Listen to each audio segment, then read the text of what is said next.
Would we all stand for the Pledge of Allegiance and stay standing after the Pledge of Allegiance for a moment of silence for all the casualties and the people and the families of the Ukraine who are suffering from the brutal invasion? Pledge allegiance to the flag of the United States of America and to the republic for which it stands, one nation, under God, indivisible, with liberty and justice for all.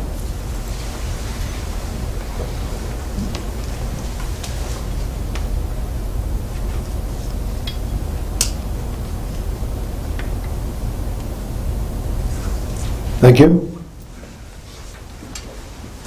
Madam Clerk, can you call the roll, please? Mayor Beagle is excused. Deputy Mayor Resnick. Present. Councilmember Behrman. Present. Councilmember Gotchel. Still here. Councilmember Grenlund Fox. Here. Councilmember Sharp. Here. Councilmember Smiley. Here. Quorum present. Thank you. Do we have any changes or additions to the agenda? Deputy Mayor Resnick, I have no changes nor additions. From the dais. All right, seeing none. First order of business is the approval of minutes. We have 3 sets of minutes. First one is the special City Council meeting minutes of March 22nd, 2022. So moved. Support. All right, we have a motion and support. Any changes, additions, or discussion? Okay. We have a motion and support. All those in favor, say aye. Aye. All those opposed? All right. Second set of minutes is the special City Council meeting minutes of March 8th, 2022. Do I have a motion? Move to approve. Or Okay, we have motion support. All those in favor? Aye. Aye. Aye. Opposed? All right. And the third set of minutes is the regular City Council meeting minutes of March 8th, 2022. So moved. Isn't that the one we just approved? This might be a thing. That was the special meeting. This is the regular. Then we have a motion support. Any discussion, corrections, additions? All those in favor, say aye. Aye. All those opposed? All right. Next item of business is correspondence. We have a thank you letter from the Circuit Court, and we have a memo regarding the I-96 Flex Route reconstruction project.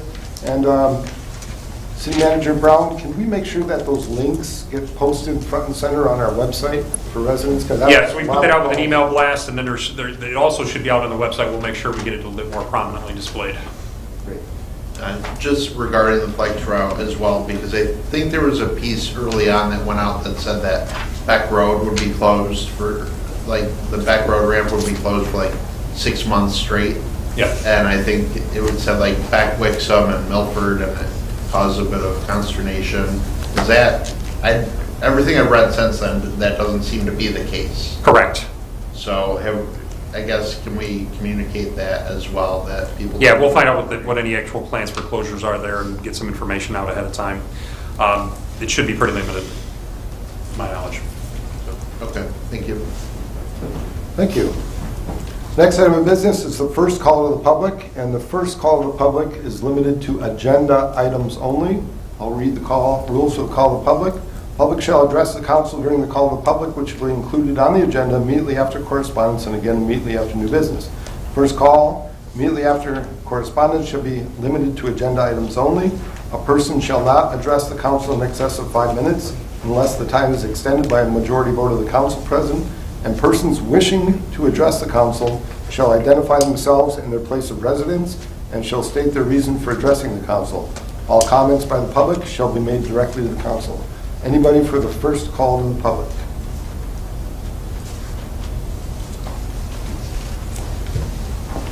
State your name and address.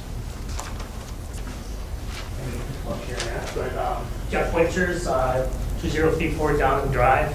I am on the Parks and Rec Commission, and my wonderful meeting into my tenure on the DDA Design Committee. And I'm just wanting to voice my support for the path around the community center. I think it's going to enhance the DCA, make it more walkable and safer for residents and visitors who move around downtown. Thank you. Thank you, Ms. Williams. Anybody else for the first call to the public?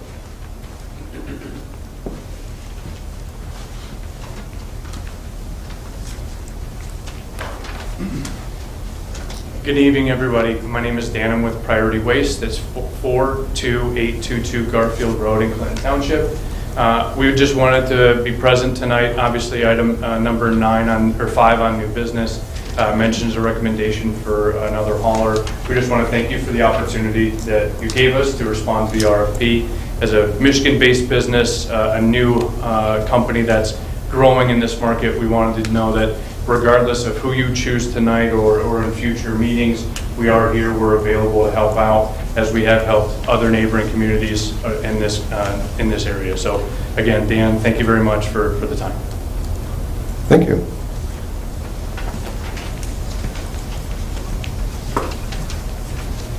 And anybody else for the first call to the public for agenda items only? All right, seeing none, I'll close the first call to the public. Next item of business, city manager reports. First report is the departmental reports for February. Any questions, guys? Councilman Gottschall. Oh, Sorry, which one? The first one, which is department. yep. So DPW overtime, Mr. Sigma. I know it's not fall yet, so we don't have to worry about leaves, but it's kind of preparation time. And so last season we had the new like full capacity equipment, right, that we purchased. Yep. And so when we had purchased that a few years ago, we had talked about like how much overtime savings and whatnot. And it was kind of my calculation at the time that overtime would have to go down by half in order to offset the cost of it compared to what we had. Mm-hmm. And it doesn't seem like, it seems like we're above where we typically are. So I'm just wondering what the plan is for when the leaves come back. So the overtime from last month was primarily for snow removal? No, just like in total for the department for our annual tally, basically, Okay. not just relating to snow or leaf removal or anything. It was more of the whole would have to come down by half, not, and we haven't gotten there yet. Well, overtime for snow and ice and salt, we have no control over Yep. when that snows, and to fight the storms with the priorities that we've had. And I guess it goes along with the leaf program as well. We're not in control of the weather and when those leaves drop. Yep. And then we're up again in October and November. We're also up against Christmas decorations and whatnot that slow our progress. So we try and extend seasons, or if it's raining, it's difficult to pick them up, so it takes longer. We're trying to keep the overtime to a minimum as much as possible, but with I guess the quality that the citizens expect and the amount of work that we have to do, I feel that all of the overtime that we've had up through this year has been warranted. Okay. Yeah, it's like, I understand the snow and the leaves, those are weather related, we can't control them, but it's like the events and the decorating and maintenance and whatnot, where can we make up the difference, basically? So all of the overtime, I believe that was in November, was due to the leaf pickup program. We did have, during that time as well, we did do some Christmas decorations, but I don't believe that any of those were done on overtime.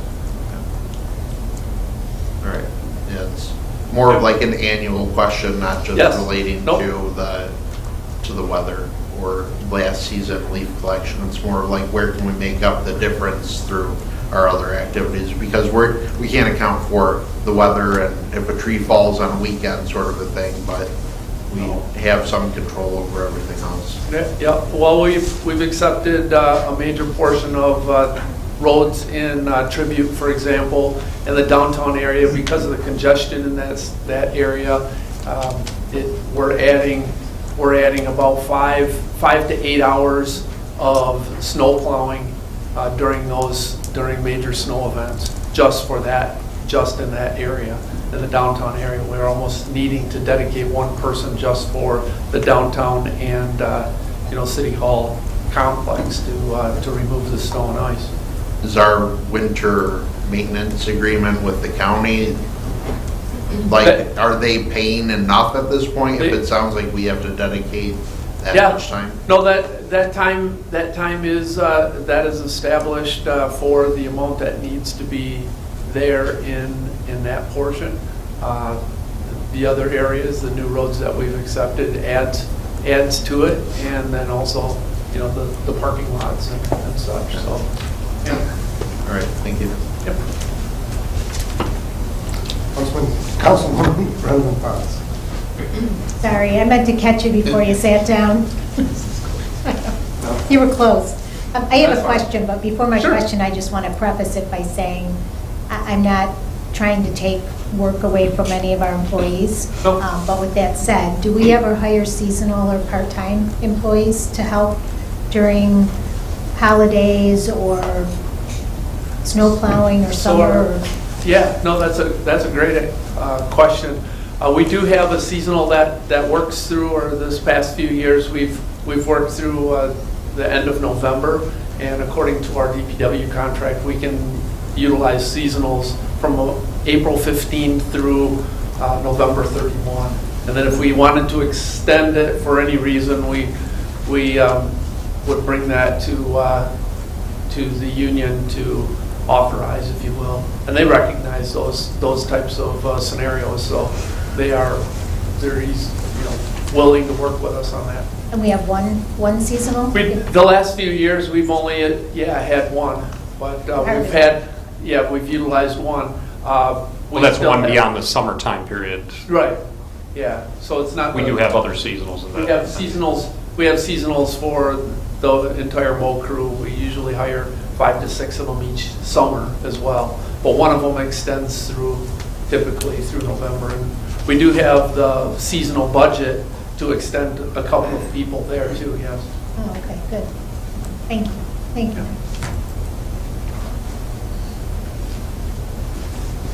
Okay, second report is the quarterly investment report and budget report for December 2021. Any questions?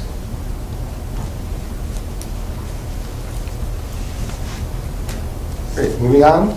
Next agenda item is consent agenda. There are no consent agenda items for this week. The next item of business is unfinished business, and we have the recommendation to approve the enactment of an ordinance to amend the Code of Ordinances for the City of Wixom, Title I, General Provisions, Chapter 1.08, Voting Precincts, by amending Section 1.08.30, Precinct 2, and Section 1.08.040, Precinct 3. Do I have a motion? So moved. Support? Okay, we have a motion and support. Any discussion? We had the introduction of this ordinance in the last meeting. Right, So this is March 8th. This is the enactment of it. Any questions? Okay. We have a motion and seconded. All those in favor, please signify by saying aye. Aye. All those opposed? Okay, motion passes. Next agenda item is new business. Item number 1 is a recommendation to accept the bid from T&M Asphalt Paving of Milford, Michigan for the construction of the Civic Center Safety Pathway for a cost not to exceed $184,737 from the Parks and Recreation Capital Plan Civic Center account number 411-751-986.542. Do I have a motion? So moved. Support. Okay, we have motion and support. Ms. McGee? Good evening. As most of you are aware, this has been a project in the works for over 3 years. It's a community development block grant program, and we're happy to, I'm sure you read in your report that we did receive our 2021 funds. So it's basically funded 77% by CDGV funds as well as our park development funds of 28.5 and funding from the DDA. So it's a joint project, and we're excited to see it move forward. If you have any questions, Mr. Tim's here and Mr. Darker's here from you. Councilman Hudson. Thank you. The park funds, is that the OTC No. donation? So this is just like capital improvement or general fund funds then? My understanding, and Marilyn can probably clarify that, that was a park development fund that was established some years ago from a developer. Yeah, we had received a one-time developer contribution from one of the subdivisions that had went in, that they earmarked that to be used for future park development.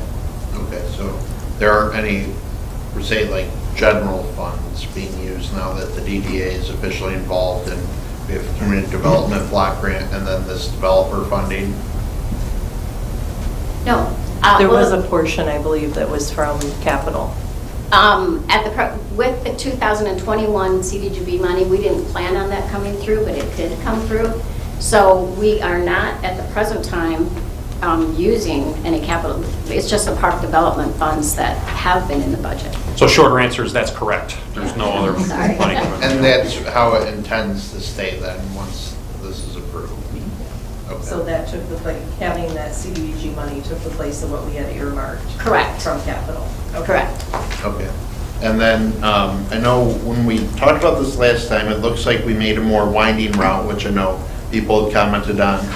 But one of the comments I had is it looked like we were going to be planning to do some tree removal. Is that still the case, or are we able to avoid tearing down any trees? We did need to take 2 trees down at the 2 on the west side of the property. There were 2 pine trees that had a disease on them already, so we had taken them down last year prior to that. And that was the 2 that we were worried about. I don't believe there are any other ones that we would need to remove from this project. Okay. I think last time there were some smaller trees behind the building or something that were along the side that were going to come out. So the pine trees being just regular tree maintenance, that's one thing. So, okay, thank you.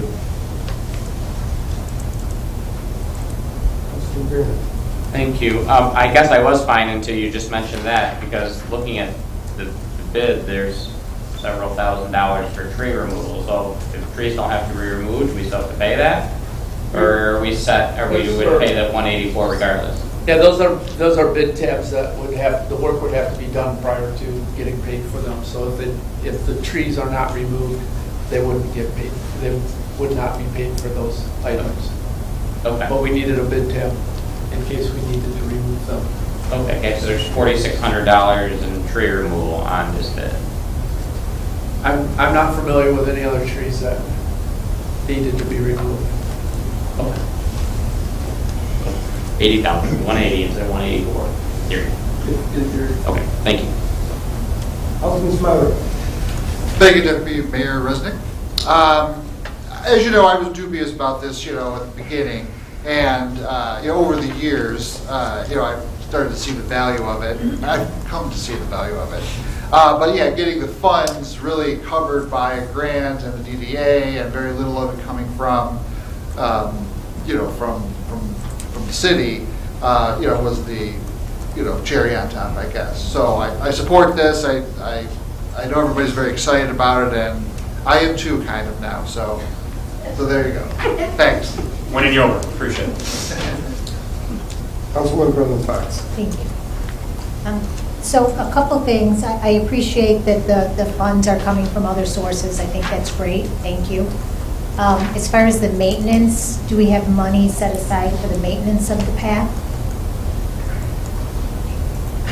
It would come out of our general maintenance that we do with pathways, and it would come as part of the complex maintenance in the winter, and yeah, we would. So that'll be bumped up, I'm guessing, some. At some point. And then the trees that you took down, I know you took them down because they were diseased, but are you going to replace them? We have, we replaced actually a couple of them in the parks, but yeah, we have programs in place. Yes. Thank you. Councilman Sharp. Thank you, Deputy Mayor. First of all, I support the path. I think it looks like a great facility. and one more in our inventory of wonderful parks and rec facilities that the City of Wixom has put in place over the last few years. There's a couple of questions about the path itself. Is it concrete or is it actually asphalt like the airline trail, or is it like a safety path? It's asphalt. Okay, so it's similar in width and construction to the airline trail? This is 8 feet wide. Yeah, we weren't going, the airline trail is subject to different requirements because of how it's funded, and that had to be 10 feet plus 2 feet on each side, which was 14 feet, which we could not always do in this path, so we went with 8-foot width. So this isn't all multi-use, it's walking really. I mean, you could ride a bike on it. We're not preventing bikes, but it doesn't have lane stripes in the middle or anything like that. And I was debating, similar to some of the other council members, about the need for it until I almost ran into somebody in the parking lot when I was backing out of my spot who was walking around. And there's a lot of access points for it, which I like, and I think it'll be a benefit to the city. So that's all I had. Thank you. Thank you. So the comment about winter maintenance, then, is the plan then to plow and salt, or would the idea more so be that when there's snow and ice it's closed?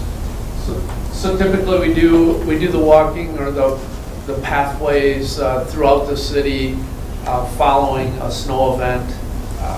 It's usually 2 or 3 days after, so it takes a little bit more time. We do not typically salt them just because of the salt content along the right. So we would sweep it so that there's tripping and those kind of things, but it would still potentially be slick.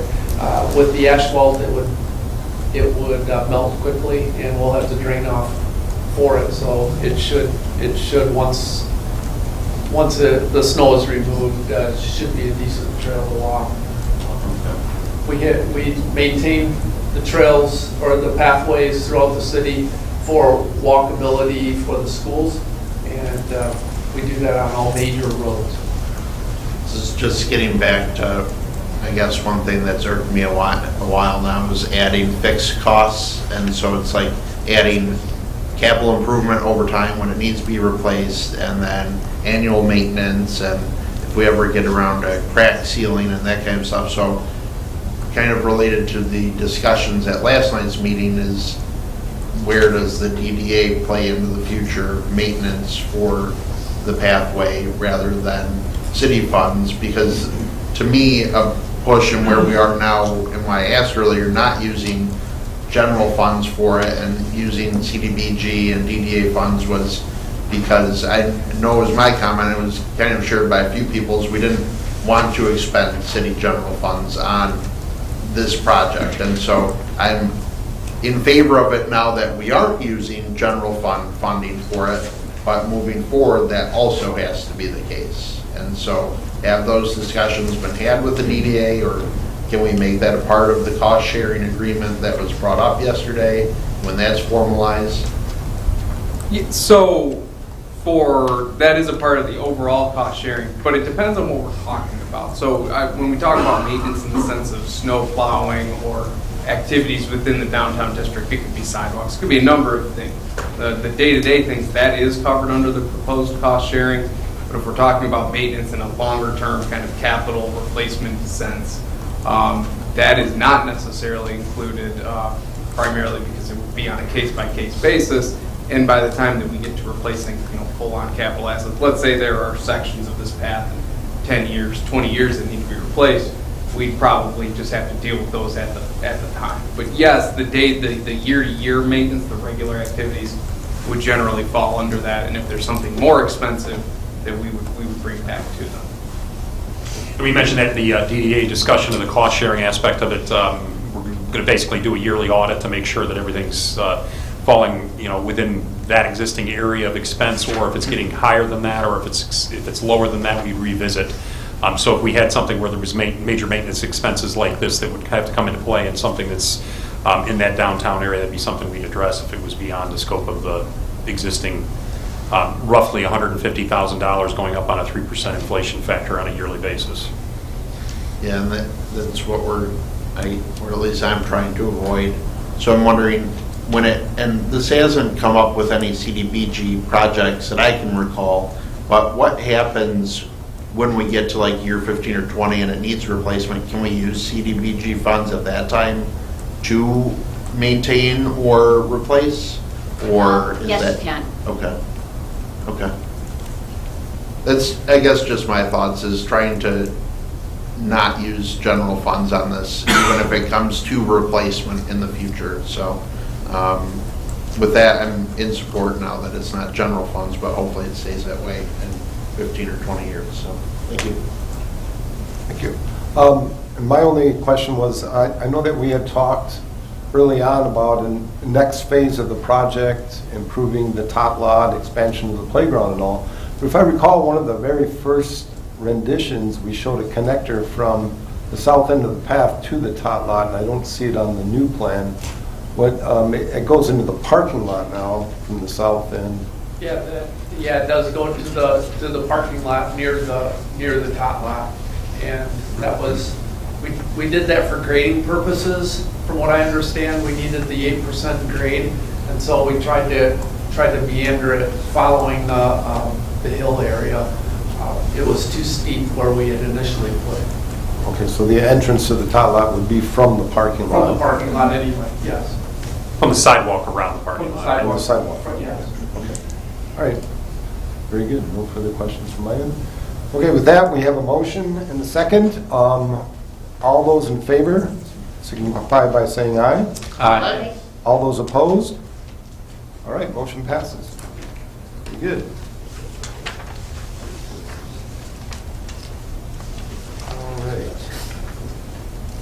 Next item of business is recommendation toward the 2022 road maintenance program, Maple Run the Second, to F. Allied Construction of Clarkson, Michigan, in an amount not to exceed $394,689.02 from account number 203-554-971-399 local roads.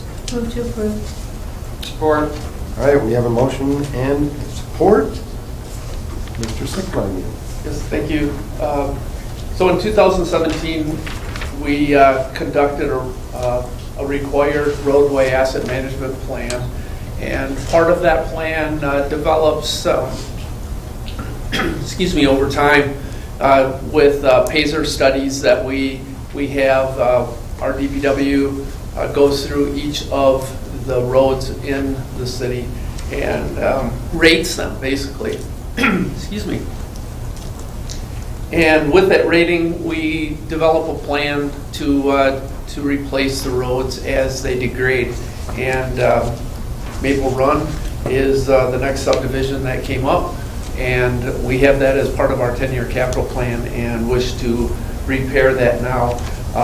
When going through design, we had estimated just a little over that in our estimates, so we were happy to see that the numbers came in fairly close, and at least the first two were fairly close, and we would like to recommend Allied Construction for the construction of Maple Road.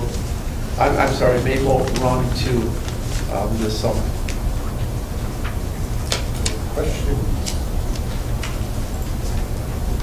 Councilman Berman. Thank you. On the bid coming in lower than what you budgeted, that was actually my first question.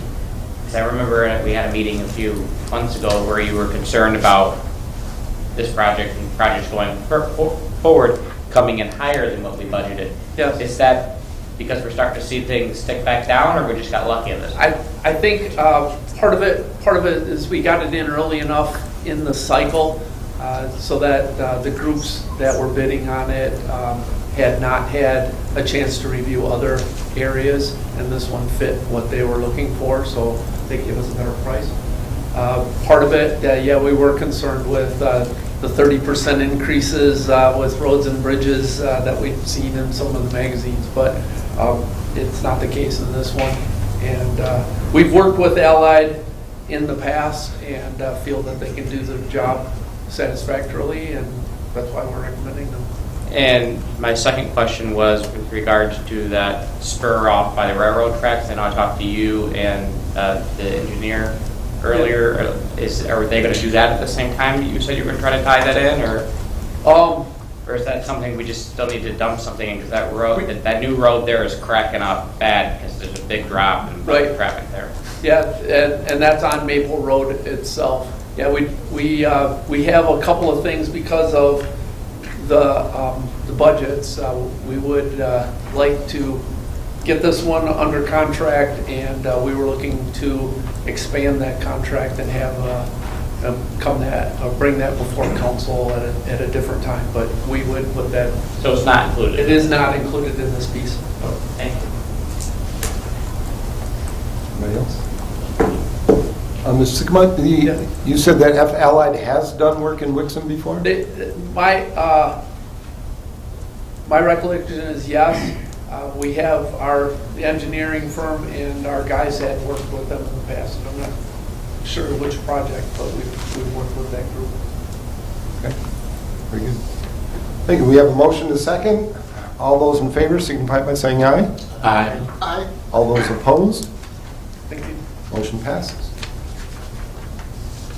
Next item of business is recommendation to approve the purchase of roadway de-icing salt from Detroit Salt of Detroit, Michigan through the Michigan Intergovernmental Trade Network for the 2022-2023 winter season for $57.56 per ton and an estimated cost of $65,215, split equally between the local roads account 203-441-963-090 and major roads account 202-441-963.090. I have a motion?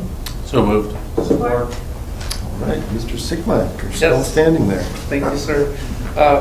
Yes, this is an annual contract. From what I understand, this is the last year of the contract that we had worked with through an intergovernmental agreement with several other communities east of us. Farmington Hills actually puts us together back in 2018, and when they talked to them this past year, or this past spring, they said that they could give us the price of $57.56 for the year. That is the price. It's typically 3% more each year, or it has been, and they were honoring that. So rather than go out to bid, the other communities wanted to pursue this, and we agree with that. We did estimate a lower amount of salt this year, where we last year had requested 1,200 ton. This year I'm sorry, 1,300 ton. We're now requesting 1,200 ton because we've been frugal in our salt distribution over the last year. Any questions? Tim, how much we have left in the barn? We've got about 400 ton in there right now, and we can purchase on this agreement yet 300 ton, so we'll have that, and then we'll purchase another 300 ton when it's dry in the summer, so that we try and buy it when it's dry, so that we don't pay for the weight of the water, and we feel that that'll get us through. We only are required by contract to order or to purchase 70%, which is a value, because if we don't use it all, we don't have to buy it all. And that contract also goes the other way, that if we have a really bad winter and we need an extra 200-300 ton, we can purchase them at that same price. So. All right, that we have motion and support. All those in favor signify by saying aye. Aye. All those opposed? All right, motion passes. Next item is new business number 4. Recommendation to award the bid for the 2022 pavement marking program to JV Contracting of Goodrich, Michigan in the amount of $66,541 with $25,000 from the local road fund routine maintenance account number 203-441-976.050, and $41,541 from major road fund routine maintenance account 202-441-976.050. Do I have a motion? So moved. Support? Mr. Sigma. Yes, thank you. Each winter, we put out bids with multiple communities, and as you can see, we received 2 bids back for our community, and there's really only 2 or 3 companies that do pavement marking in the area, and these 2 are typically competitive. We are going with JV this year as the lowest value, or lowest price, I should say, best value. And they would be doing most of our legends on the corners of the major roads, and then also all the striping, the yellow and the white striping that we need to do. Typically, we have to do twice a year on the concrete, just because it doesn't hold up as well on concrete as the asphalt, but these values would cover that as well. Question open. Oh, I'm trying to think of the next one. I'm reading ahead. No questions? We have a motion and support. All those in favor signify by saying aye. Aye. All those opposed? Okay, motion passes. Thank you. Thank you. Next item of business is a recommendation to award the contract for solid waste, yard waste, and recycling collection and disposal services to GFL Environmental USA, Incorporated of Southfield, Michigan, and authorize the mayor and city clerk to sign the contract. We have a motion? Move to approve. Support. Mr. Sigma. So this is a little, I've requested some help with this one. Over the last, 6 to 8 months, we've been working with Waste Management and other groups to determine the costs of our solid waste and recycling hauling procedures and costs. And we went with Rossock, or we went to Rossock to ask for assistance. And I have Mike Sapel from Rossock here tonight. He is our executive director, general manager of Rossock. And if you're not familiar with that, that's the group of communities that we are members of that purchased material recycling facility in Southfield. And Mike, I'm just introduce Mike and ask Drew actually if he could come up and bring our PowerPoint back up into work. So while Drew is doing that, I'll let Mike Sapel say a few words as well. Sure. So while Drew's bringing that up, I represent 9 communities, of which Wixom is one. Steve and Tim are on my board of directors, which means I work for them, which means I work for you and the residents you represent. So my allegiance is to the city of Wixom and your residents. So my role in this was to assist the city in evaluating its existing solid waste contract with Waste Management that expires June 30th of this year, evaluate extension proposals from them, and then when the decision was made to seek competitive proposals from the marketplace, to assist in developing a request for proposal on behalf of the city. In fact, this was issued by the city of Farmington Hills on behalf of the city of Farmington Hills and Wixom. So a little bit of background before we get into some of the numbers. So the current contract that you have expires June 30th of this year. That contract was a result of a request for proposal process that was actually issued on behalf of several communities back in 2007 for a contract that was approved January 8th of 2008 that went into effect October 1st of 2008. In March of 2012, the city amended the contract to add recycling cards and then extend the contract to June 30th of 2022. So as I mentioned last year, the Steve and Tim and I and other communities like Farmington Hills evaluated the contracts and evaluated what our options were, and a determination was made to seek competitive proposals. So on January 3rd of 2022, an RFP was issued by the City of Farmington Hills on behalf of Farmington Hills and Wixom. Those proposals were due February 11th, and they were open.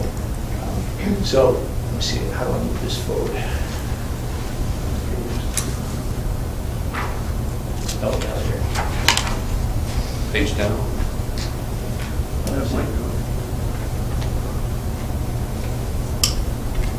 Okay, just scroll up faster. So a little bit about the bid tabulations, and I'll bottom line this for you. I know there's a lot of numbers up here. I'll bottom line it for you in a minute. But your current price with Waste Management is $161.99 per household per year. They came in with some extension proposals that were substantially higher than that, and the proposals really didn't sync up with what the cities were looking for. And just, honestly, just based on principle too, it made sense to seek competitive proposals. This hadn't really been bid out since 2007. So the pricing is before you. Green for Life, GFL was your low bidder. We have a couple of representatives from GFL in the audience, Sam Langer and Sam Caramagno. Priority Waste was your second lowest bidder. We also have a couple of representatives. Thank you for being here, Dan and Paul, Dan Bennett and Paul Ruthenberg from Priority Waste. And then Waste Management came in third in terms of pricing. Republic Services submitted a no bid. But for comparison purposes, the year one price for GFL is $149.40. That gradually increases to $161.72 in the 5-year term. A little bit higher for this years 6, 7, and 8 options. Priority Waste starts out at $159. Both of those, frankly, fare favorably to what you're currently paying. And then the Waste Management price, they submitted $203.88 for the first year. They wanted the water, sewer, and trash index to be the guiding escalator on an annual basis with a 4% minimum. That typically is running 3.5% to 4.5%. So we just assume that there'd be a 4% increase with the Waste Management price each year. That's what those prices are on the far right column, starting at just under $204 and escalating to almost $239 per household per year. They did not submit years 6, 7, and 8. They said that would be negotiated if you wanted to stick with them. The other pricing that we did, we wanted to poise the city to consider transitioning to not just carts for recycling, but carts for trash as well. Some communities use those. City of Novi, for example, has trash carts in addition to recycling carts. So we didn't want to, and we're not recommending that you go to trash carts right away, but what we want to do is poise you to have that conversation with your administration, amongst yourself and with your community, so that if you decided that you wanted to go that way, you had two things. You had pricing available to have an intelligent discussion about the possibility of going that route. And then we built a contract working with your legal counsel that would allow transitioning to trash carts if that's the direction you wanted to go. And so in the case of the trash cart service, and by the way, the trash cart service that we spec'd out would be what we call Cart Plus, where if you have a trash cart, but you have more trash than what would fit in that cart, you can still set out extra cans of trash or extra bags of trash. We never recommend cart only because that just doesn't serve the homeowner well. And while some haulers like it for efficiency purposes, and we recommend that when you do go to trash carts, you allow extra trash to be set out on an as-needed basis. And most haulers, if that's how you spec it out, will accommodate that, although some of them won't like it and they won't bid on it, which is, frankly, I think one of the reasons why in the Waste Management bid you didn't see a Cart Plus bid. But Green for Life was a low bidder for the trash Cart Plus option as well. So if we were to bottom line that, give you a couple things. So curbside service as is, and I should say it's not actually as is because it is as is, except that you're also getting 2 more weeks of yard waste collection. We know that the trend has been that we've got to collect yard waste into December. The current contract calls for it to end at the end of November, the last full week of November, and if the city asks for an extra service, the city has been paying on an hourly basis to Waste Management to get those extra yard waste containers and bags picked up. Well, we just built that in because the trend has been across the board. Cities want to be able to collect yard waste or have their contractor collect yard waste from that first week of April all the way into that second week of December. So we built that in. But so from your homeowner standpoint, the service under the as-is won't look any different, except that it'll be cheaper to them and they'll get 2 more weeks of yard waste collection. So the 5-year price for GFL was $2.57 million. The 5-year cost for priority waste was a little over 2.6, and for waste management it was over 3.7. So pretty substantial difference between your 2 lowest bidders and your incumbent waste management. The 8-year cost, if you were to take the option years for GFL, would be a little over $4.2 million, and about another $50,000 higher if you were to go with the second lowest bidder. And then Waste Management, again, didn't bid it. If you transition to cards, there's a little bit bigger of a difference, nearly $2.7 million over the 5 years for GFL, and a little over $3 million for priority waste on the 5-year cost, and again, waste didn't bid that. And then the 8-year cost is consistent with those trends. So because GFL is your lowest bidder, then it becomes important, I think, for me to familiarize you a little bit with GFL based on my experience with them, working in other communities, as well as what they submitted in their documentation along with the proposal. So GFL was founded in 2007. They're headquartered in Canada. They're the 4th largest solid waste company in North America. They had nearly $4.2 billion in annual revenue in 2020. Their corporate offices serving this region of Michigan and Indiana are located nearby in Southfield. They recently came into possession of Arbor Hills landfill, which was a former advanced disposal facility that had to be divested by Waste Management when Waste Management bought advanced disposal. So any trash that's going to get picked up in your community would likely be disposed of in that landfill. The recycling would continue to be delivered to our processing facility in Southfield, and your yard waste, by both RFP and contract and practice, your yard waste would continue to come to the SPURT facility located here in Wixom. That's the facility, that's the partnership between the city of Wixom and SPURT. GFL has 5 operations facilities, more than 1,000 employees, more than 600 collection vehicles serving 72 communities in Michigan, including 6 ROSOC communities. Those ROSOC communities are Southfield, who they've been serving since 2016, South Lyon, Village of Milford, Milford Township, Wall Lake, and the city of Novi.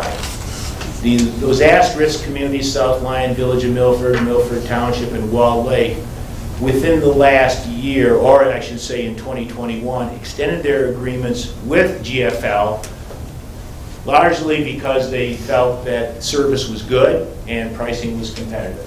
And so they felt it was in the community's interest to continue allowing GFL to be the contractor of choice. Novi was a new customer to GFL as of 2021. It's probably no secret that transition didn't go as well as had been hoped. There's a lot of mitigating factors, and I'm going to talk about those. And again, bear in mind, my allegiance is to the city of Wixom and your residents.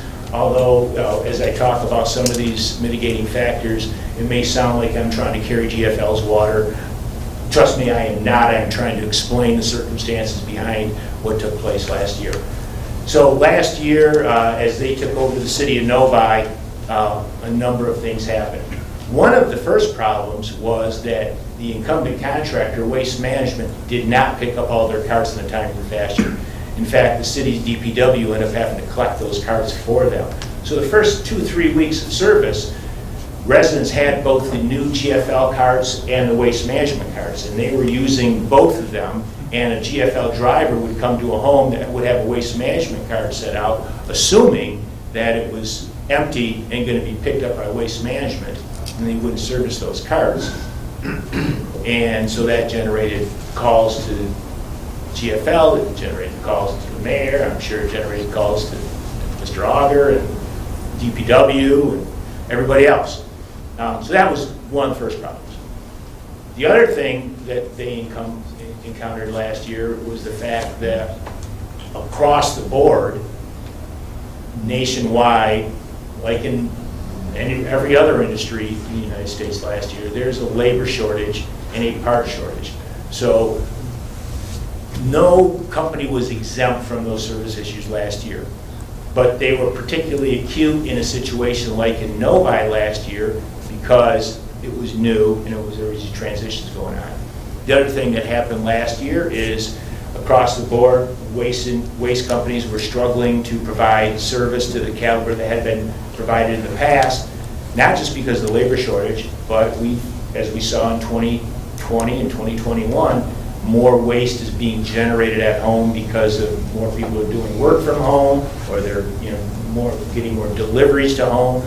So the increased workload caused some challenges to a lot of haulers, and it caused some challenges for GFL. Also last year, we saw some storms. We saw the wind shear, go through here. We saw the tornado hit, Walled Lake and Commerce Township. We saw flooding down in places like Dearborn. And that created additional burden to the hauling community. And when you combine that with labor shortages and new accounts, it was particularly challenging. And then, unfortunately, what GFL also did, and they rectified this, but I've called them on the carpet for this, they at that same time, during that same period, made some changes. They moved some of their assets. They had acquired the Arbor Hills. They made some personnel changes. And so in the midst of all these other moving parts, they did some reorganization that was ill-advised. When Mayor Gatt basically told them to ship up or shape out, or shape up or ship out, that's what they did. And so, their general level of service in the Rossack communities has been good. This is why 4 of our communities extended with them last year.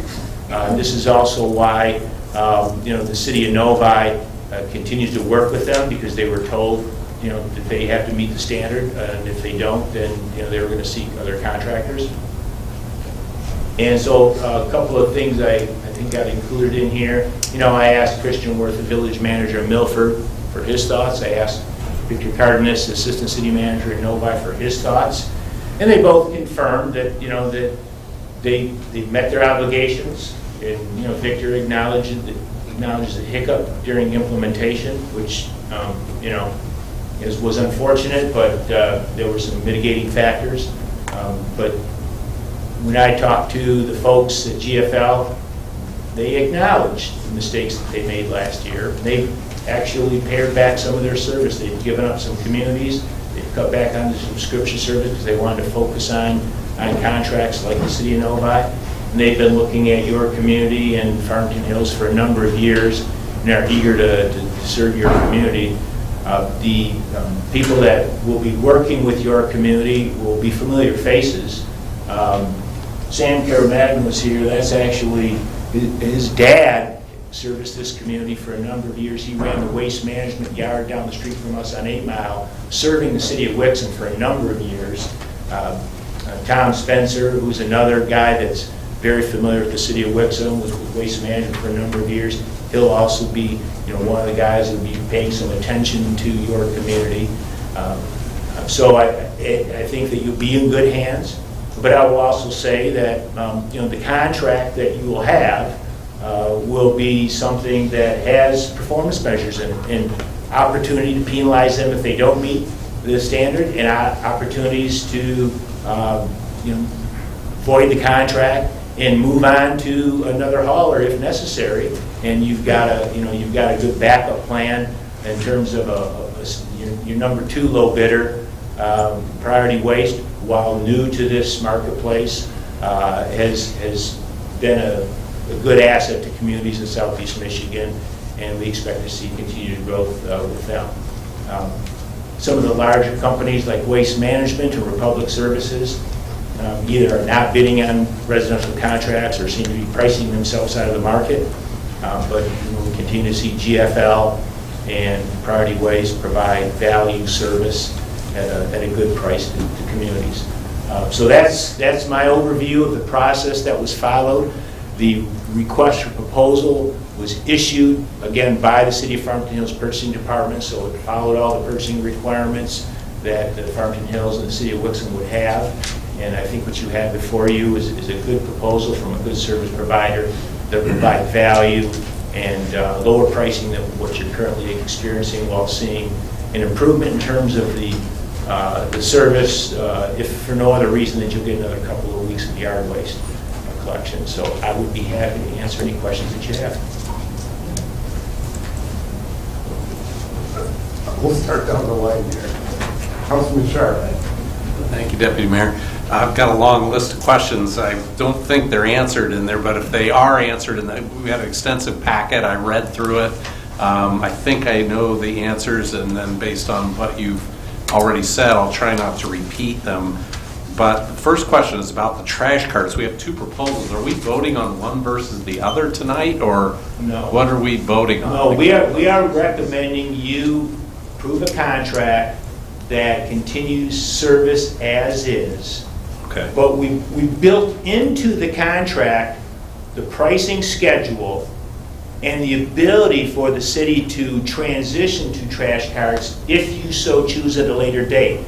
We do not recommend that you try to move to trash carts as of July 1. That's a conversation that you might want to consider having, but if you have that, it requires a more robust conversation with your administration and your community to find out, are they interested in trash carts? But we built the RFP and the contract such that you can have that conversation without having to go out and seek more proposals. But we are, that is an alternate that's built in, but we're asking you to approve, the recommendation is to approve the as-is pricing. Okay. So next question, I have like 7 of them here, so please indulge me. Hopefully I'll answer some of the others along the way. Mayor Beagle would be giving me a hard time if I don't have that many questions. The recycle carts we get, will those be the same size that we have today? Correct. I don't even know what that is, but 64 gallon. Ours isn't very big. I'd like a bigger one. The 64 gallon, and you will have the option if you want to try and get a second one. All right. Our cat scratches our couch up. We put it out on the curb and we call Waste Management. We got a big couch to pick up. No charge. Is that going to be? No charge, and you don't even have to call Waste Management. In the future, you won't have to call GFL. You set that bulk item out at the curb, it goes away same day. If it doesn't, you call the DPW. They'll get a hold of the route supervisor, and it'll go away. Bulk item will stay the same. For some reason, my wife's really concerned about the day of the week. Is it going to stay on Wednesday? It's going to stay. Okay. We pay $185 right now in our property taxes for disposal. What's the difference between 185 and 162 that I see here from Waste Management? Actually, it's 180 was last year's fee. Well, you owe me $5. Should have only been 180. It's member surcharge. So, and technically, when you look at the difference of the 2 hauling contracts, it looks like it's like $12.59 is the reduction per household from the 161 to 149. So we'll be setting that rate through the budget process. It may go down a little bit from the 180. There's other factors that play into that. We have the MRF program that we pay for. We have our Rorschach membership fees or administrative fees. So there's some other has wage built days. in there. Okay, so we'll see something, but it won't be... Yeah, I would say we'll see a little reduction, but until we put all those numbers together. All right, thank you. Okay. Thank you. Only 2 left. Why is Waste Management pricing themselves out of the market? What are the hidden cost operating that the other companies don't seem to know about, and that we've got a big difference? Why is Waste Management, they just don't want to do residential? There must be a reason. It's not profitable. Which means the new companies are going to start shortcutting stuff when they find out how unprofitable it is, although it seems like these companies know their business. So residential curbside service is historically not as profitable as landfilling and commercial hauling. And some of these big, $13 billion or $10.5 billion a year companies want to see margins across their entire portfolio that sync up with the margins that they'll get in landfills and with commercial hauling. And so they'll occasionally do, and we see this quite frankly as a cycle, where they will then begin to price themselves out of the market, and other companies that are comfortable with the profit margins that curbside residential service has will take over that business. In many cases, what we've seen historically is then a company like Waste Management will turn around and buy some of those businesses that have taken up some of their market share. So they'll end up with the same customers at the lower price that they said they didn't want, but they'll pay, acquisition costs in the process. So I can't really explain how the bean counters at some place like Waste Management think that's a good model, but we've seen that over and over again. And in the case of small haulers, sometimes they'll go to the other side of the state and they'll live out their non-compete agreement, and then they'll come back here and they'll start up again, and they'll start the whole process over again. We've consistently seen competitive pricing from GFL. We've consistently seen competitive pricing from Priority Waste. Both of them say that they're in it to serve our communities at a fair price, and they've got other lines of business as well, commercial collection and landfilling. Well, Priority doesn't have landfilling yet, at least in this market. But we expect that they'll continue to provide the services that the communities expect at these lower prices. Republic Services and Waste Management have both priced themselves out of this market. And there are some other smaller haulers in the Detroit metropolitan area that continue to do work as well at prices that are more in line with what you'd see between, say, a GFL and Priority price and, say, the higher price that Waste Management would pose. Will they change their tune and be in a volume mode as opposed to a margin mode 6 months, 2 years from now? I don't know. But those are some of the cycles that we've seen historically. But I don't believe that we can stand here and say that companies that are in well-run companies like GFL or Priority Waste, for that matter, don't know what they're doing and don't know where all the costs are. They're running profitable companies at these prices. Thank you. Deputy Mayor, would it be okay for me to ask the GFL rep to come up, because I'd really like to hear from them directly on the last two questions that maybe hold that. I'll hold that until we get through. Okay, that's fine. All right. There might be other questions. Okay, yep, fair enough. I'm good then. Thank you.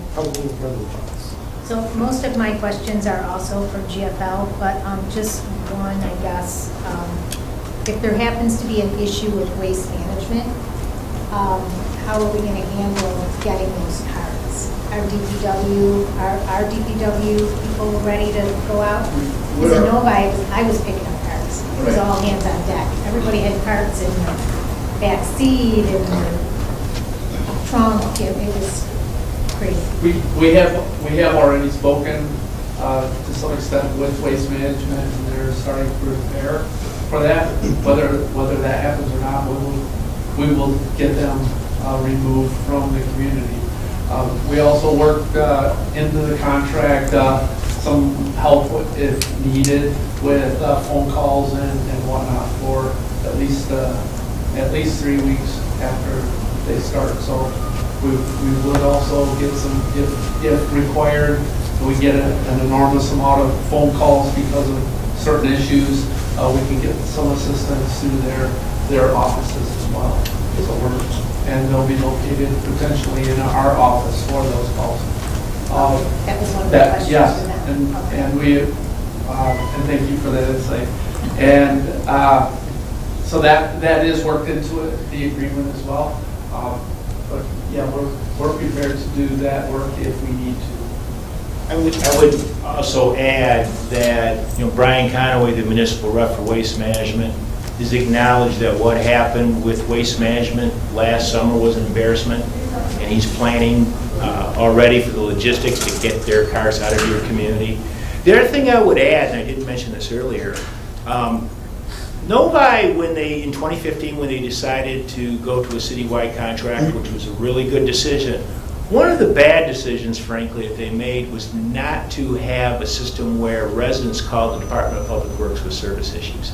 They relied on the Waste Management call center, and now they rely to a great extent on the GFL call center. And while those call centers are okay, they are not in the same league as a good DPW staff. And the best practices is where, just like what you do in this community, when a resident has an issue, they contact the DPW tracks it, they contact the contractor's route supervisor, and they get that problem fixed. That's a better service model for homeowners than calling into the rabbit hole that can be a call center. And so some of the problems that arose last year in the Novi situation was some residents having to call either the Waste Management call center or the GFL call center. And they'll both tell you their call centers are fine, and I will tell you that is maybe not as much the case as they would like to believe it, and they certainly don't compare to a good DPW staff person that knows the community, knows the people, and has that face-to-face contact with the contractor's route supervisor on a daily basis. And so if we have problems with the transition this year, again, the calls go to the DPW, not to a call center, and the contract calls for another person from the contractor to be actually housed at the DPW to handle those calls as they come in to make sure that transition goes smoothly. I agree that from a customer service standpoint, definitely I would rather call someone in your office. But, if you have 17,000 residents and you got 12,000 calling, there's no way they can keep up with that. And you don't get 12,000 calling. And Farmington Hills, for example, they have 23,000 plus households that get service, and they basically have one person that handles all those calls, sometimes 1.5 during the busy season.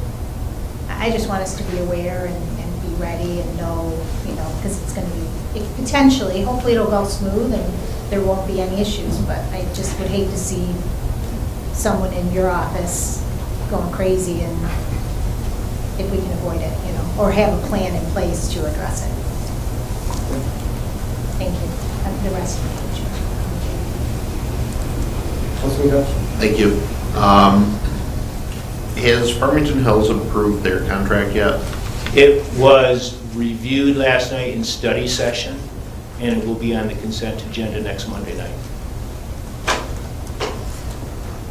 Okay. Any insight into why Farmington chose not to join the bid request? The Farmington city manager and DPW director were really risk averse to changing contractors during what they perceive as a labor shortage, and they just wanted to stick with Waste Management. They're paying a higher price for it, so they signed a 1-year agreement to kick the can down the road. We'll probably be having this conversation again next year with them about whether they want to extend or select a new vendor. But they were just really risk averse to the changing contractors, and they opted. The city manager there took it to city council and said we'd prefer to stick with what we know. But it was at a price that was negotiated, extension for just 1 year, substantially lower than this bid price, but much higher than what they're currently paying Waste Management, and certainly much higher than what you would be paying with either GFL or Priority Waste. Okay.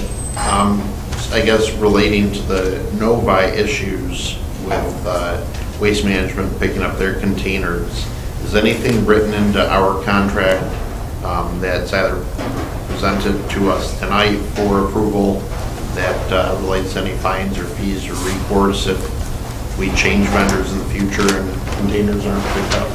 Yeah, there are fines built in, performance fines, and there are also performance clauses that you could exercise. One of the things that Novi did last year was they calculated the cost of having, city staff out there collecting those containers, and they actually deducted that from the last waste management invoice. But there are mechanisms built in to account for that, if that ends up happening. And then, I guess, part GFL, but part to deal with our contract, depending on any outcomes with the state arbitration and legal action from Northville Township, if there's any damages or fines or penalties incurred by GFL, is it stated in our contract that our fees are not changing at all? Like, Yes. there's not going to be a pass-through or an assessment? Yeah, those types of fees are not allowed as pass-through. Okay, thank you.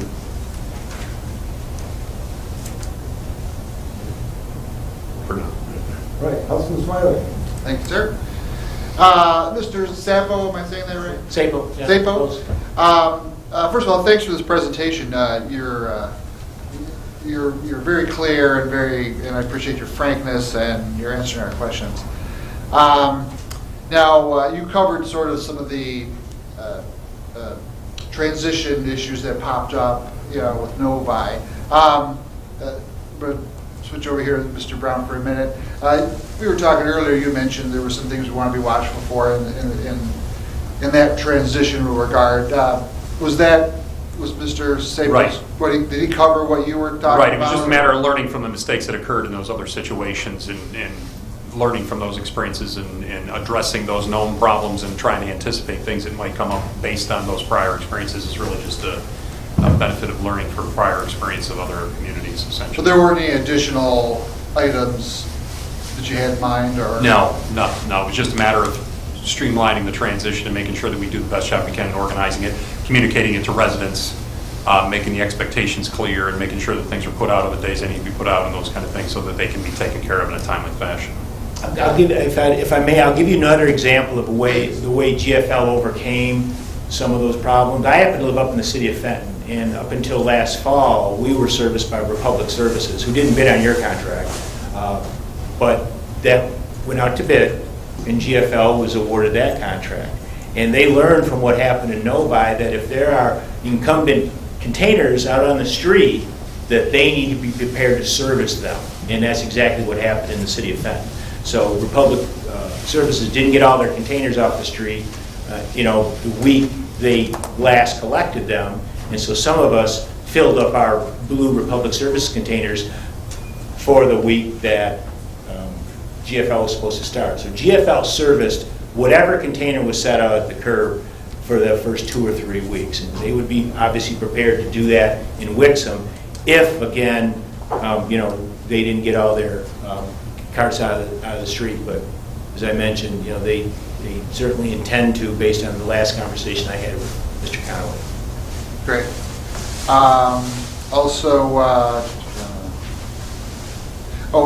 So our contract expires June 30th, so the following week, assuming this is approved, GFL would take over, and that would be their first week of doing it. And in advance of that, the week prior, 2 weeks prior, they'd be distributing new cards.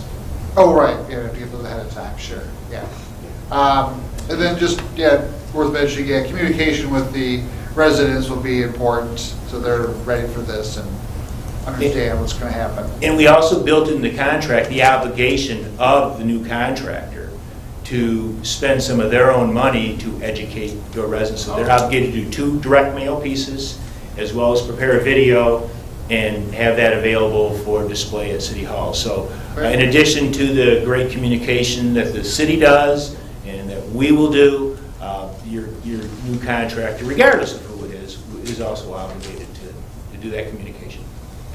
Gotcha. I was very interested, we already went through this based on Councilman Sharp's question, what was Waste Management thinking, with their pricing, but I loved your explanation. It was good enough to, satisfy my curiosity as to why would they be so high? So thank you for that. Well, I can tell you what Mayor Barnett said last week. She says, I don't think Waste Management wants to be in the residential business anymore. At least not around here. The price says that, for sure. All right, thank you. I'll let you go to the... Alderman Berman. Thank you. I guess I got just, I mean, reading the contract, I mean, I see that the provider can, should start utilizing the schedule as specified, but they propose to change the route schedule.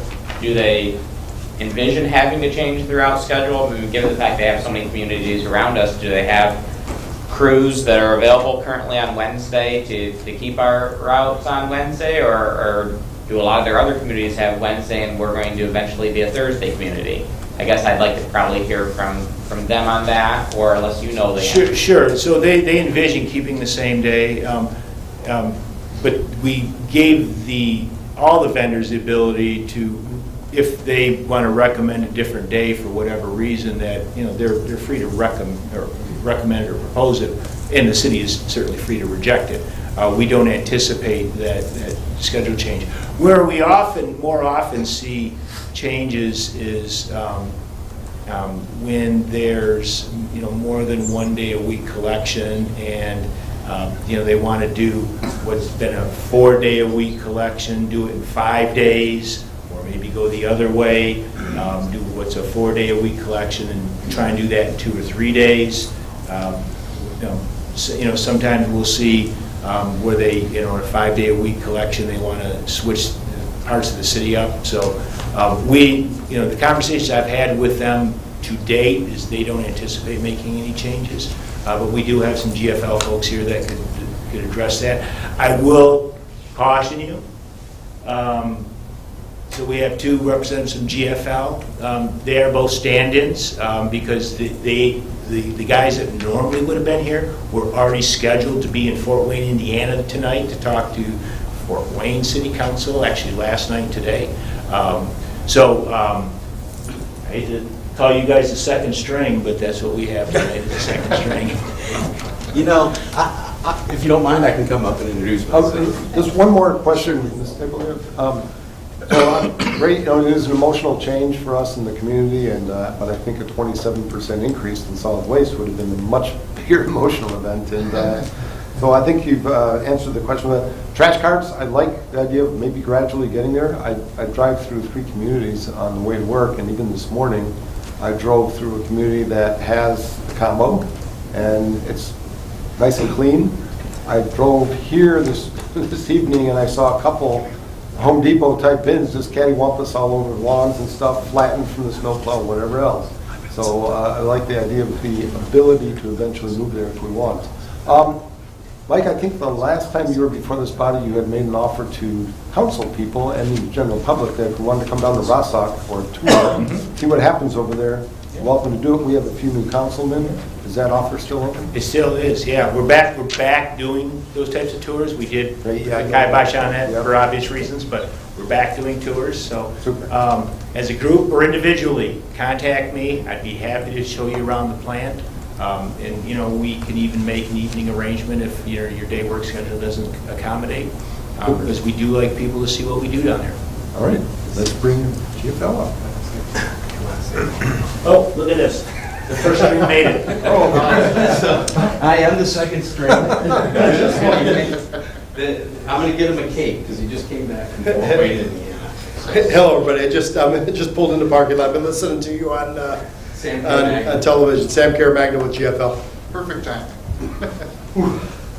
Can I answer any questions that Sam, if you don't mind, I just wanted to address a few because they had some points. But Mike, thank you very much. I don't know that I can add a whole lot to it, but I want to say hindsight's 20/20.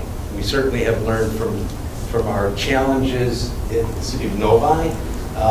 Not to make any excuses, because our job is to service the community, but it certainly was the perfect storm with the pandemic, with the lack of parts for trucks, with the lack of labor opportunities, and the fact that so many of all of us were at home piling trash up on the curbs 10, 20 yards outside that people wanted to clean out their garage, clean out their basement, and it was just an immense amount of waste that we had to service. So we have kept nearly 100 employees over the winter didn't lay anybody off for the yard and waste laborers, just so we would be prepared for this year.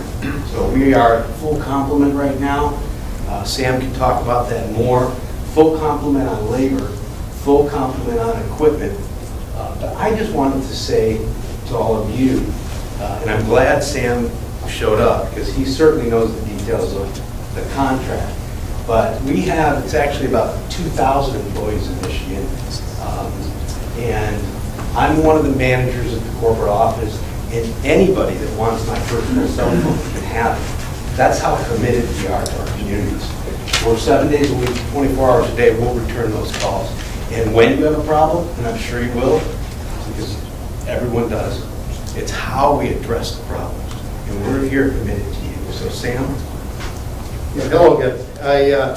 Sorry I was late. I was just coming back from Fort Wayne and pulled in the parking lot, listening to you on the broadcast on the radio, so telephone rather. But I'd be glad to answer any questions you've got. Sam, we'll go down the line here because everybody withheld questions for you. So we'll start with Councilman Sharp. Deputy Mayor, first of all, thank you for being here. Thanks for coming back from Fort Wayne. I appreciate all the words of assurance that you provided. I guess the first thing I'd like to ask is we have been talking to Mr. Sapo, who represents us, and I kind of represents you, but I'd like to have your assurance that you agree with everything he just said to us. You didn't hear it all. Well, you did hear it all. I was driving, but I was listening to. I agree with everything he said. This was a good and thorough process. It's certainly a process we're familiar with. We service most of the Rassock communities right now, and we've serviced you in the past. I've serviced you in the past with the prior company, so I'm very familiar with Wixom, very familiar with what your needs are, and very comfortable with the bid process. It was good. And to address the issues in Novi, in the auto industry, suppliers, when we launch a new vehicle, the suppliers have something called safe launch. And it usually entails just throwing all kinds of labor and special processes at whatever it is to make sure over the course of a week or a month or whatever the case may be that we move as smoothly as possible. And I expect there will be problems. Even though we think we've learned everything we can from Novi, something else will happen here. There'll be some other pandemic or who knows what, or the trucks will fall apart on the road or the big pothole somewhere or whatever. So something will happen that will be a problem. What is the plan for addressing complaints? I kind of heard a variety of things. I'm not sure we settled on one. Does GFL have a plan for a safe launch? What's the, I heard, got my phone number and all, but we got to communicate that to everybody. What is your view on a safe launch? A safe launch would mean being prepared for this work, obviously with equipment, trucks, and carts. As soon as we get the go-ahead to it from the council, we'll order the carts for your work, the trucks we have, the people we have. You'll have experienced route folks here that have worked in Wixom before with us, so there'll be no strange employees on the route. Most of them will be very, very familiar and have worked in your town before. And if there's a problem, who do they call? What do we decide on there? Or are we going to work on that going forward? They'll call the Department of Public. Your residents will call the Department of Public Works. Yes. And they will have a staff person to assist with Tim's team at the DPW. Okay, so that's the safe launch. You're not going to have somebody there forever.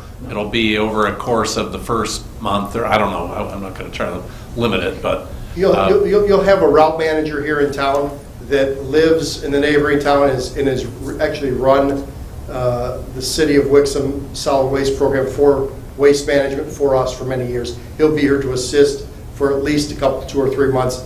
Right out of the gate, he'll just be here every Wednesday, making sure things go correctly. Okay. So someone will also, a route manager will stop by City Hall or DPW and receive any complaints that are out there and take care of them the same day or the very next morning. Yeah, because we're not staffed for this necessarily, are we, Tim? I mean, we're going to rely on GFL to have somebody there supporting it. Yep. Okay. And the last question I had, and I think you answered it about the labor concern, was labor issues, and that was brought up by Mr. Sapo about WM, I think, having labor issues and raising the prices, got enough people. You have enough people to do all this work in addition to the other communities that you've added in the last couple of years. Sorry, is that right? No labor issues on GFL's horizon? We have the labor, we have the folks, we have the equipment. We've got plans in place. We're already hiring for springtime already. Been hiring since February, so we're in good shape to service you, yes. Okay, that's it. Thank you. For me. If we decide to go with the trash receptacles, will they be the same size as? No. There'll be a large trash cart. Will be a 96-gallon cart, where your recycle will be a 64 or 65-gallon cart. Okay. It's funny, I've already had residents contact me and say, I want those carts. I want those trash carts. I like those carts. We'll see what happens, but that's good to know. Yeah. And then my other question is, and it really doesn't have anything to do with Wixom, but just out of curiosity, any of the employees from Waste Management that will lose their job because they're losing the Farmington Hills or Wixom, do you absorb those employees? If Waste Management doesn't keep them, we'll take them. You do? Many of those people have worked for me in the past. That's great to know. Thank you very much. You're welcome. Thank you. Part two, I guess, of a question I asked earlier. What is happening, or what are the plans with the Arbor Hill landfill to address the odor issues and the complaints from Northville Township regarding contamination? There was recently an agreement with the Attorney General's office. It was in the paper regarding our adjustments we need to make with some odor detectors, some trees we need to plant. A part of the settlement, and that's just recently handed down. So we're working through that right now. Do you know, like, timeline when that will be accomplished? We're already working on the odor detecting devices and our flares and other landfill methane gas protection is already up and running. Okay, thank you. You're welcome. That's all. Just trying to make sure we're good. I didn't have anything additional. My question is just on the routes. How many routes do we have in Wixom, or how many crews do we have out on Wednesday? 10. And that's 10 doing trash and 10 doing recycling? No, let me specify that. It's about 5 trash routes a day, 5 trash routes on Wednesday, 3 recycle collection routes, and 2 yard waste routes when the grass starts growing. Okay. And then the only other feedback I would have that, I heard that it's not just nobody that had a rocky start. Livonia, for example, had a rocky start, but the feedback I got from people over there was that once you got through the first month, they're very happy with GFL, and you guys are providing a good service there, and I'm comfortable moving forward with us with GFL. So. Thank you, sir.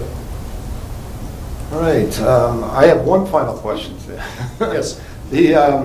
With City of Wixom having over 6,200 households, we know that most plastics is poured overseas, and with current supply chain and logistics issues with shipping, July 1st is coming pretty quick. Do you have these in stock? The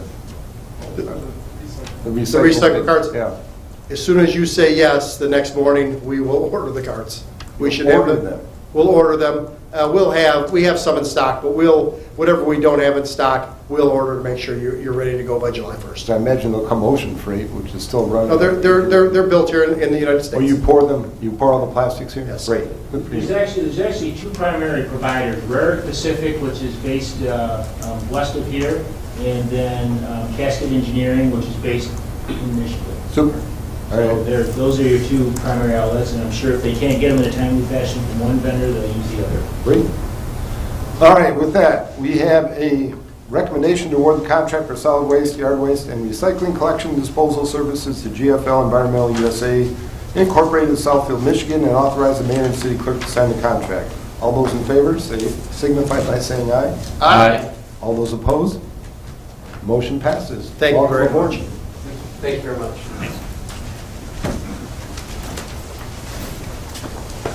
directional curve.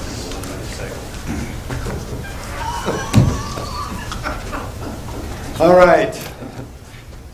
New business item number 6. We have a recommendation to accept Huddle Roth and Clark's proposal to develop a project plan for the 2023 Clean Water State Revolving Fund System improvements through the State of Michigan Environment, Great Lakes, and Energy for the disposal of per- and fluoroalkyl substances and the installation of an ultraviolet disinfection system for a price not to exceed $30,620 from I&I Study Flow Monitoring Capital Improvement Account number 590-538-962.410 HRC to develop a project plan for the 2023 Clean Water Plan. So, do I have a motion? Support. All right, we have a motion and support. Mr. Sikma again. Thank you. Yeah, so this is the beginning portion of seeking funds to not only remove the existing PFAS that's still at the treatment plant in our biosolids, but also provide some support for future construction of the ultraviolet disinfection systems. Right now, the majority of the grants that are coming from the state are monitored and maintained through the state revolving fund, and that is a loan program that we are anticipating, or we are hoping that, especially for the PFAS portion of that, would be have principal forgiveness associated with it. And in order to continue along this application, we would need some assistance to show some of the needs that we have for this plan. It would be developing the plan and then also developing some of the engineering that goes along with it. So we've asked HRC to partner with us on this, and we feel that right now anyway, if it tends to go into a loan program specifically and not have a certain amount of principal forgiveness, we can push that out a number of years. This application is for a 5-year program basically, so we can extend it and we can add to it to some extent. So, but we wanted to be priority or kind of first in line for some of the opportunities that could come up here in the next year or so. We wanted to move on this application. Any questions from council? I have one. Ultraviolet disinfection systems usually require replacement of the active element every so often. Yeah. Is it a couple years? What's the cost? We're running about $15,000 a year on bulb replacement right now. We've had several problems with the existing system that was installed 10, 12 years ago. And we wanted to be proactive on that piece too. That would be one of the next 10 in our 10-year cycle that we plan to do.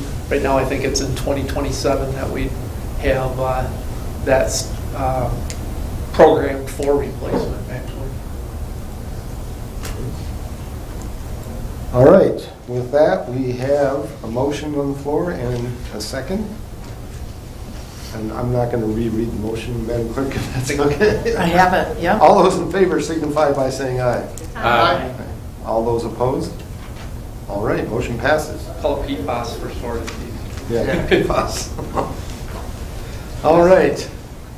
And last new business item, item number 7, recommendation to award the contract for the annual crack sealing and seal coating program to Wolverine Seal Coating of Jackson, Michigan, for the unit price of $1.13 per pound for crack sealing and 9 cents per square foot for seal coating, with funding allocated from the local road capital program pavement preservation account 203-554-976.393. Do I have a motion? So moved. Support. All right. Mr. Sikma, this is your night. This program it was, and I apologize for so many of them.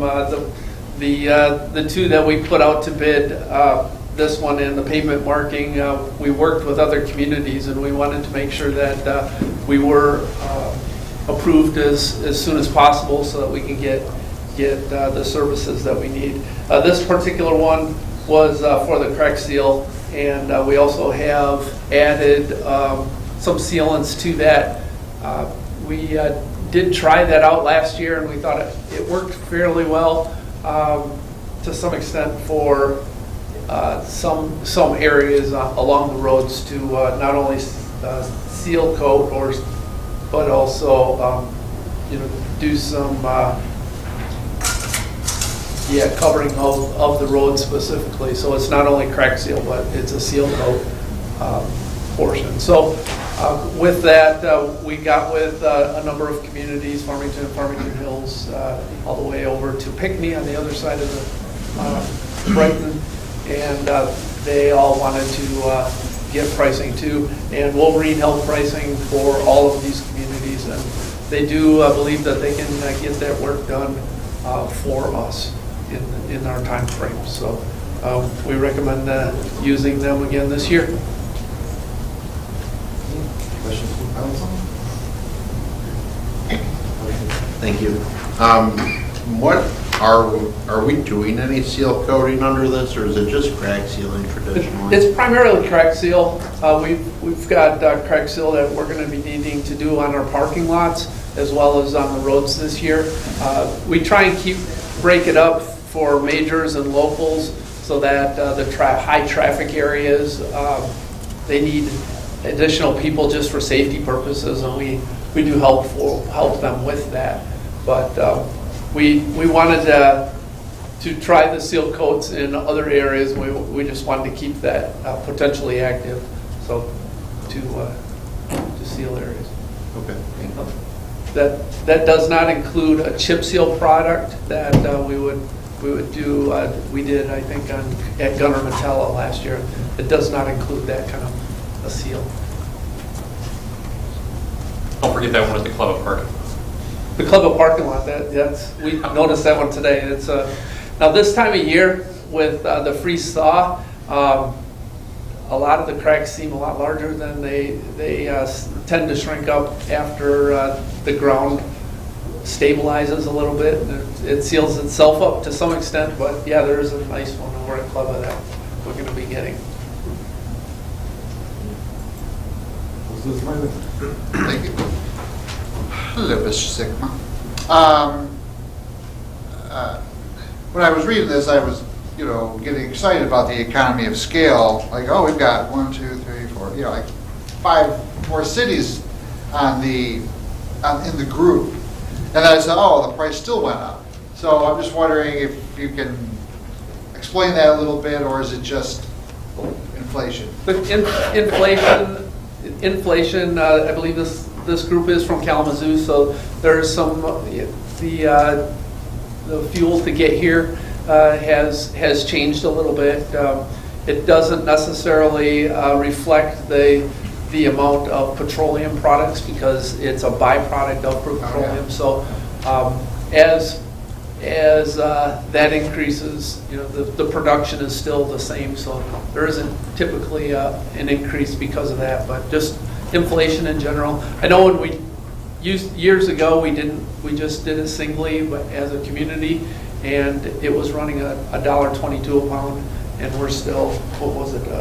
We're still below that now. So yeah, okay, that was my next question. I think it's good. So there was still a group discount, just somewhat mitigated by the world. Yes. Okay, that's all I needed. Thank you. Okay, we have a motion and a second. All those in favor signify by saying aye. Aye. All those opposed? Thank you. Motion passes. Great, thank you, Tim, for a long night.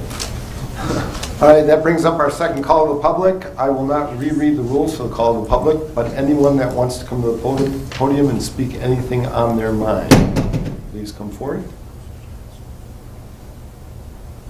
All right, I'll close the second call to the public and city manager's comments.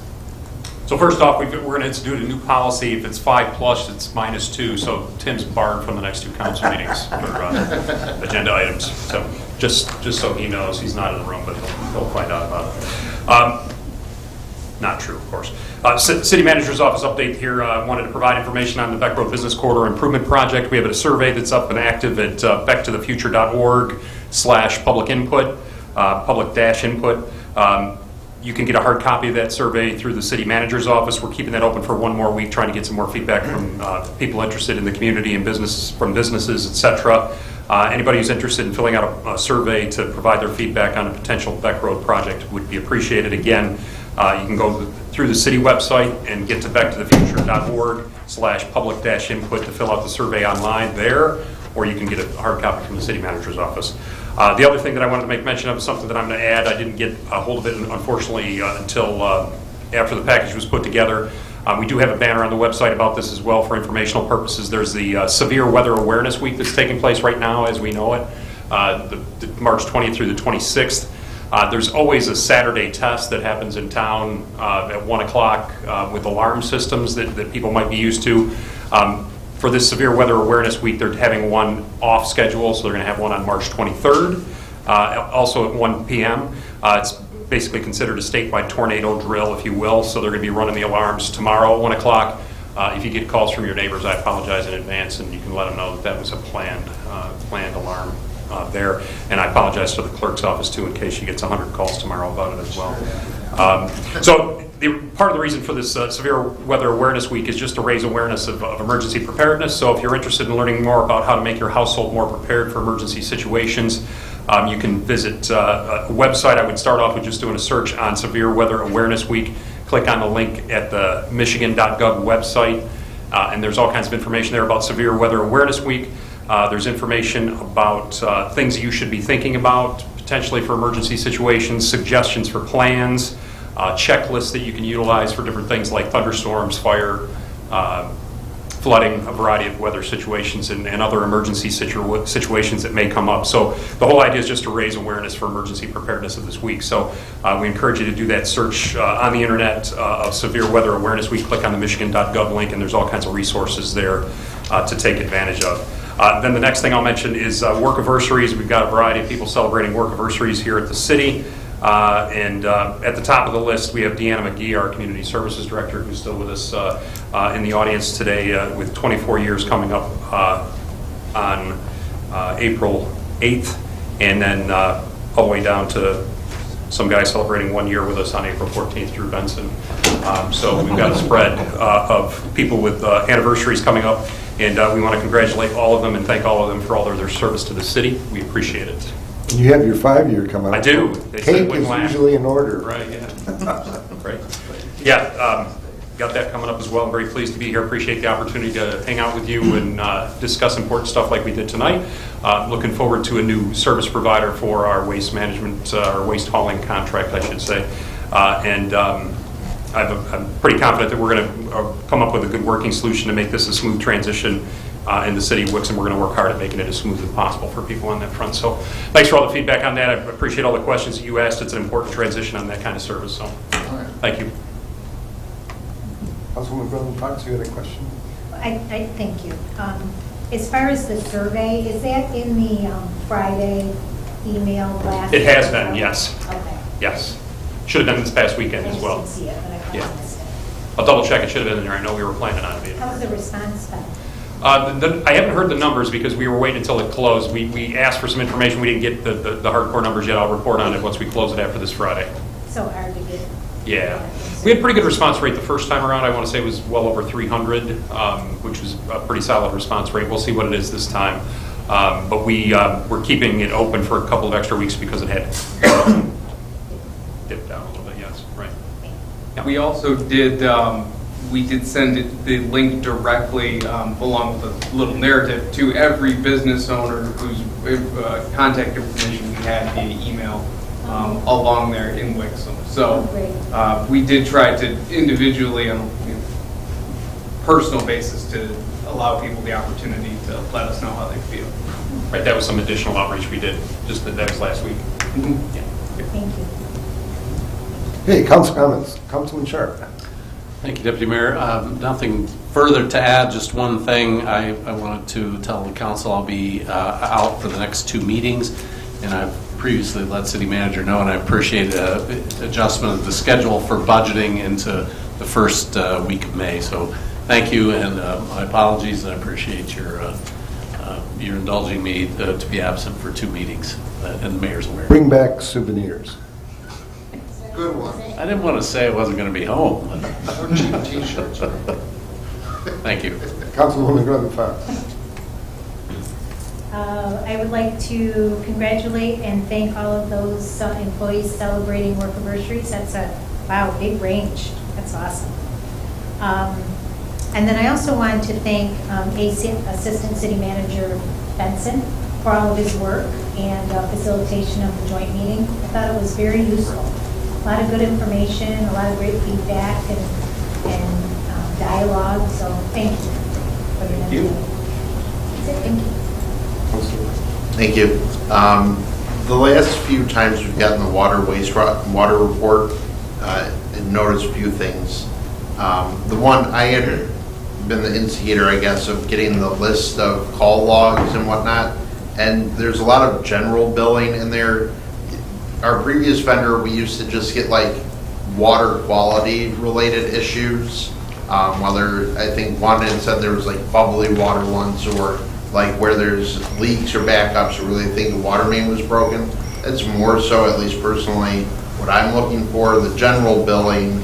If that's taking up a lot of somebody's time over there, okay, we don't need the general billing. I didn't mean to add like 10 pages worth of why is my bill so high complaints. Gotcha. So that was my only note, other than the phosphorus levels still looked elevated, but that wasn't highlighted in our report as it had been in the past, as like we were above limit. So that was the only other note. Other than that, thank you to everybody for your Workversaries, and look forward to hopefully getting to warm weather and some city events soon. So thank you. Thank you. Councilman Slant. Thank you, sir. Just a couple little things, actually more for Tim.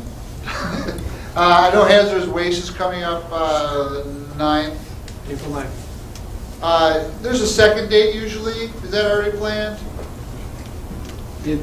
I can't remember. I think it's July 21st.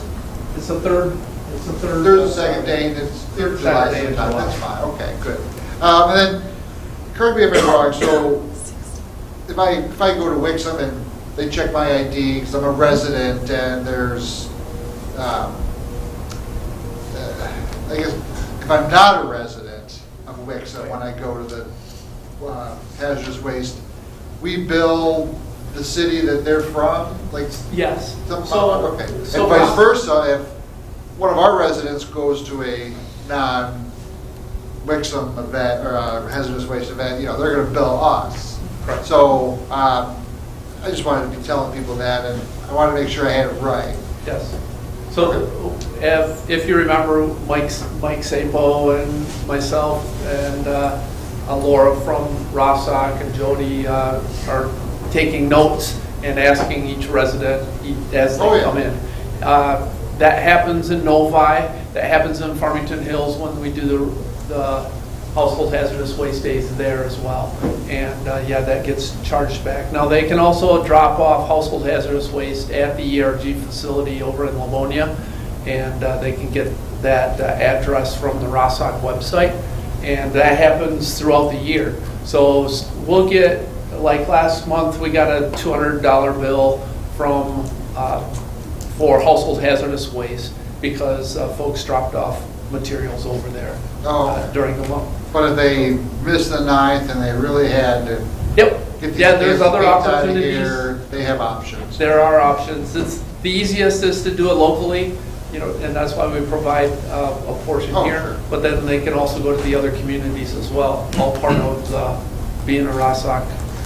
And Rossock sent out a hard flyer to every resident this week, so you should see it in your mailbox. If not, go on the website. It's got the 6 dates or the 8 dates on it. Oh, I missed that. The website's kind of neat too, because if you don't know how to dispose of LED, or not LED, but fluorescent light bulbs, that's in there. And actually, that's a good one for dropping off at household hazardous waste. So. That's great. Thanks. Hopefully that's your last trip up there. Maybe.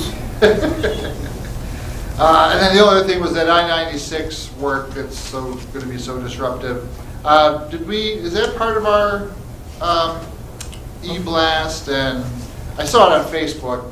I can't remember if it was from the city of Wixom or not. A lot of people were putting it out. Right, we've got a news item out there that includes most of the information that was in my memo tonight. It's been trimmed down a little bit compared to what was provided to council because there was information that wasn't really relevant for residents, but we had an informational piece that we put out on the website. Deputy Mayor Resnick mentioned wanting to see something more front and center on that. We'll do something to make it more prominent, but it's currently available on the website, yes. And it was done through the email list. Okay, good, thank you. I just wanted to make sure. And finally, just 24 years. Wow, that's awesome, Deanna. And 1 year, Drew. It's been a great year. Glad you're here. Last night's meeting was, it was fantastic. And it's a lot of credit goes to you. Time flies when you're having fun. 1 year. Councilman Barron. Thank you. I was trying to think if I had anything for Tim, but thanks for the long meeting, sir. I do have several thank yous. I just wanted to quickly address. One, to all of our employees for their Workversaries. Thank you. Second, for the daddy-daughter dance, the staff put that on. Both of my kids really enjoyed that, so that was another great evening where someone got me to dance. There's video. No, I'm bluffing. It can't be good, I can promise you that. So I do appreciate that. I thank the staff for putting that on. I also have a thank you for Ken Pike. He's been working through a situation between some residents in my neighborhood. I appreciate his professionalism and him dealing with a difficult situation there. And lastly, to our fire department, it looks like you guys had a very long Sunday. And I appreciate you and obviously the time that you probably spent on that on Sunday. And obviously the time to clean up after that afterwards. So thank you to all of those employees. And that's it for me. Great. Thanks. I also wanted to extend a thank you to our fire department for their response and of course the long hours and hard work when such a tragic event happens in our community. Congratulations, Deanna, 24 years. I think I remember the first meeting when I was in Parks and Rec and Frank Sheridan was still here, I think, at that point. Geez, that was a long time ago. One other thing I was thinking about after we had the discussion of the solid waste is it might not be a bad idea to have call logs recorded for the city manager's report for the first couple of weeks just to see what types of complaints and maybe it could serve as lessons learned for the next community as well. Because I know someone will be there manning the phone and it'd be interesting from a GFL standpoint to keep track of those call logs from residents. Apparently Farmington's kind of late. Yeah. With that, do I have a motion to adjourn? Support. All those in favor? Aye. All right. Meeting adjourns. What was the over-under?